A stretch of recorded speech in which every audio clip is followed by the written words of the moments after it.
So one of the most popular questions about dividend investing is this: is dividend investing worth it? And this question is what I'm going to try and answer in this video. And I'm going to give two scenarios. So I'm going to talk about when dividend investing is not worth it and when dividend investing is worth it. And just some quick background on me, I invest in both income and growth assets because I like both of them, and in different market conditions, they can both shine. So that's my general stance on this whole topic, but I'll give my opinion later on in the video. But before we jump into this, definitely give the video a like and subscribe to the channel if you enjoy the content, because it helps me out a lot and it's greatly appreciated. But let's get into this. Okay, so the number one time that dividend investing is not worth it is if you're expecting to have more growth in the economy overall. I mean, that should be pretty obvious. If you're expecting growth, invest for growth. I like this chart a lot because it shows the return of the S&P 500 by a decade, and it splits it up between price appreciation and dividends. And the first thing I want to point out is just how much the returns of the market varies by decade. So in the 80s, the 90s, and the 2010s, there was a lot of growth and price appreciation happening. And of course, being a growth investor during these times would be a good move. But then other decades like the 2000s and the 1970s were very flat, and the vast majority of the returns came from dividends. And this right here is the main reason why you cannot definitively say one strategy is better than the other. It depends on what the market is doing. So the next question is, how can you predict when there's going to be above average growth in the overall economy? And for this, it's important to understand what's the main driver of economic growth. So the force that sustains long-term economic growth is technological progress. And the main metric here is productivity or efficiency. So as technology gets better, one, you can create new products like, say, computers, iPads, smartphones, all that kind of stuff. And secondly, you can produce products faster and at a cheaper cost of input. And this premise of innovation and growth is exactly what Cathie Wood and ARK Invest use in their ETFs. Now, something that's important to note is that growth stocks have life cycles too. So one of the greatest growth stocks in history is Microsoft.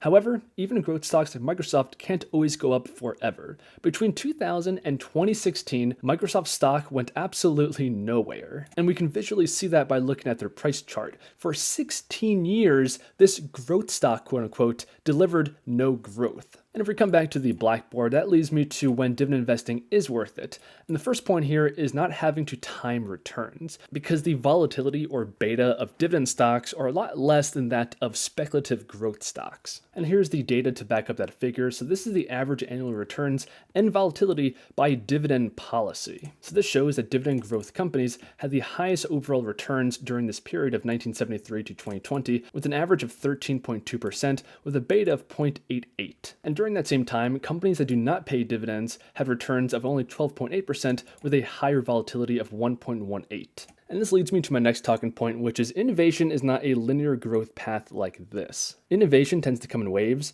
so for a long time, innovation can be relatively flat, and then all of a sudden there's a major breakthrough. And then after that, innovation can be stagnant for a while until the next major breakthrough. And when trying to apply this to the overall market, there's another layer that needs to be added, and that's how people price innovation. And I'm trying to represent that with this graph right here. So on the x-axis we have time, and on the y we have technology or innovation. So as discussed, innovation tends to happen all of a sudden with breakthroughs, but then when it comes to how people value that innovation, usually price gets far ahead of the actual benefit of that innovation, at least initially, and that causes a pullback. And then after that, there's usually a long period of consolidation until the next major breakthrough. And we can see this perfectly illustrated by the price history of the ARK Innovation ETF. So for years, this fund was almost flat with marginal price appreciation until all of a sudden there was a major breakthrough in 2020. But as people often do, they got caught up in the euphoria and the excitement of the innovation, and they overpriced it, causing a pullback, and now we're going through another flat consolidation period. And to a somewhat lesser degree, we can see the same trend happening to the overall US economy over long periods of time, most notably in the early 2000s when the dot-com bubble happened. So during this time period, there's a lot of innovation, namely with the internet. Prices rose dramatically as the new technology promised a better tomorrow, but the valuation that people put on the technology quickly outpaced its actual utility at the time, causing a correction. And if you bought into the market at this time, it took you about 12-13 years just to break even again. And I have to say, currently, it looks like we might be going through another phase of this overvaluation followed by a pullback. And that's why, to me, when it comes to dividend investing being worth it, the major advantage is not having to time market returns nearly to the same degree, just because of how innovation tends to happen in the economy. There's small windows of breakthroughs followed by long periods of sideways consolidation. Alright, but moving on to the next point, another reason why dividend investing might not be worth it is if you want to take a more passive overall index approach. So this would be represented by a fund like VTI, which is the Total Stock Market Index. And this is a great way to go for most people because it's extremely hands-off, very low fees, and you invest in both dividends and growth stocks, being that you're investing in the total market. And in my opinion, this is probably the biggest reason why pure dividend investing isn't worth it, because broad market index investing is very effective and you get that mixture of both growth and dividends. And my final major reason why dividend investing is not worth it is because of high yield alternatives. And to quickly explain what I mean by this, we currently live in a very low yield environment. This is the 10-year Treasury note, and it serves as a good measure of the yield, and right now it's at 1.6%. And looking at this chart, going back to just the early 2000s,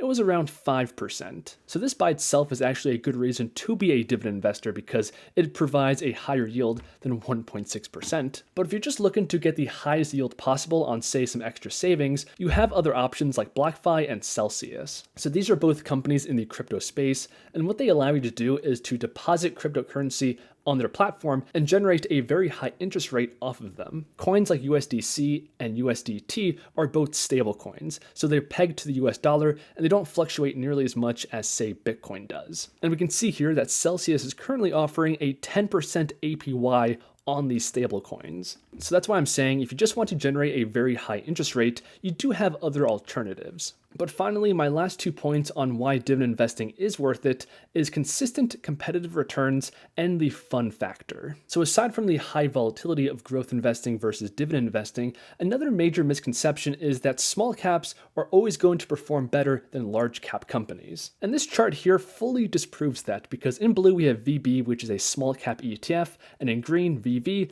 is a large cap ETF. And over the time frame of 5 years, large cap has done better than small cap. This is a document by Morgan Stanley on why dividends matter, and I just want to quickly read the summary at the end of this article. We believe dividend investing under the framework of stocks with conservative but meaningful payout ratios and yields with strong track records and future prospects of raising payouts offers potential value in an environment where many assets are at or above fair value. Low interest rates, strong corporate balance sheets, and investor demand should help this trend to continue. And essentially what Morgan Stanley is saying here is that because valuations are super high, it's very likely that we're going to be repeating a moment in time like this. And coming back to this chart, if that is indeed the case, the returns from dividends are going to be extremely meaningful. And my last point of dividend investing being very fun is also meaningful. Do not discount this. The single biggest enemy of long-term market returns is human emotion. Thanks to the well-studied psychological principle called loss aversion,